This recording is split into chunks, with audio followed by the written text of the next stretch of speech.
horrific death and destruction in Tavistock Square 9 years ago was the work of violent extremists. But in the years since, the accusation of extremism has been levelled wider and wider. Just last week, Cameron called for tackling extremist rhetoric, not just violent acts, stating, "We don't tolerate fascists in this country, so we shouldn't tolerate that argument when it comes to Islamic extremism." Except that we do tolerate fascists. The leader of the BNP appears on flagship BBC programmes. Neither the EDL nor Britain First have been proscribed. The reason we tolerate fascists is because we value free speech and freedom of conscience. The hysteria reached new heights with recent events in Birmingham. But the Muslim governors and parents caught up in the so-called Trojan horse row aren't the equivalent of the BNP. They're simply old-fashioned social conservatives who don't approve of music or sex outside of marriage.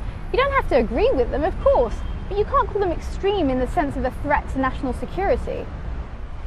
And it's not just our current Prime Minister. Tony Blair compared Birmingham schools to the gun-toting, hand-chopping Boko Haram terrorists. This is precisely where this strategy of targeting non-violent extremists is so misguided.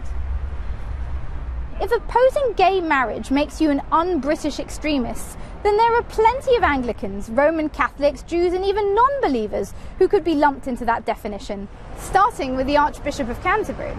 And if gender segregation is extreme, where does that leave Eton or Harrow or Cheltenham Ladies College? In fact, where does it leave those cabinet ministers who were members of the all-male Bullingdon Club?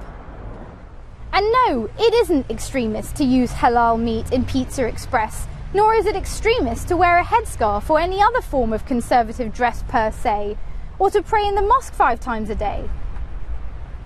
It's damaging to social cohesion and ultimately self-defeating to go after the funny-looking social conservatives when the evidence suggests the terrorists are more likely to be cricket-playing, club-going political radicals. The threat of violent extremism is too serious to risk alienating an entire community because some may hold socially conservative views on gender or disapprove of tombola.